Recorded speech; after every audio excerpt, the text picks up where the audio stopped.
This is a 2014 Volvo 88 Gaz, and it is the Soviet Union. Yes, you heard me right. Orgasm 10 out of 10. I've borrowed this Gaz from a viewer here in the Soviet Russia area, and before I even give any background, yes, you heard me right, this is a 2014 model. Now, when you think of 2014, you probably think of this, and this, and this, and this, and you probably think that this looks like something from the 1970s, but the horn sounds very 1988. Take a listen.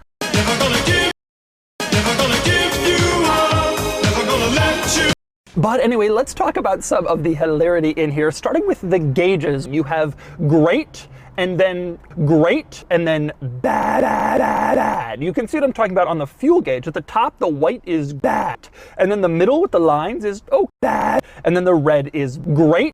But some of these are hilarious. For instance, look at the battery gauge. There's a lot of bad and very little great and okay.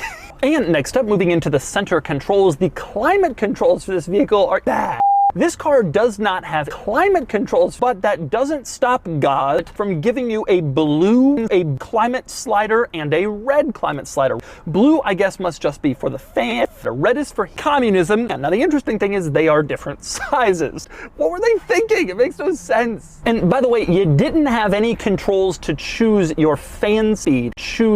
Instead, there's just on or off. Roomy. There's actually more room here than there is in the front.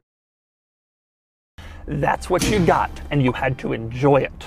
Probably the most impressive technological advancement in this entire vehicle is the radio. This little switch puts up the antenna. Press it and it goes up automatically. This was common in cars sold in North America in the mid to late 80s and the early 90s. This thing has radio, which is crazy, hard to believe, but that is the standout technology in 2014 Russia. This isn't even the best part. It comes with pills.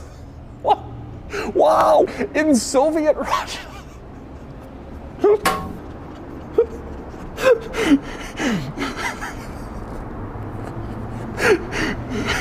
In Soviet Russia, the car comes with a first aid kit.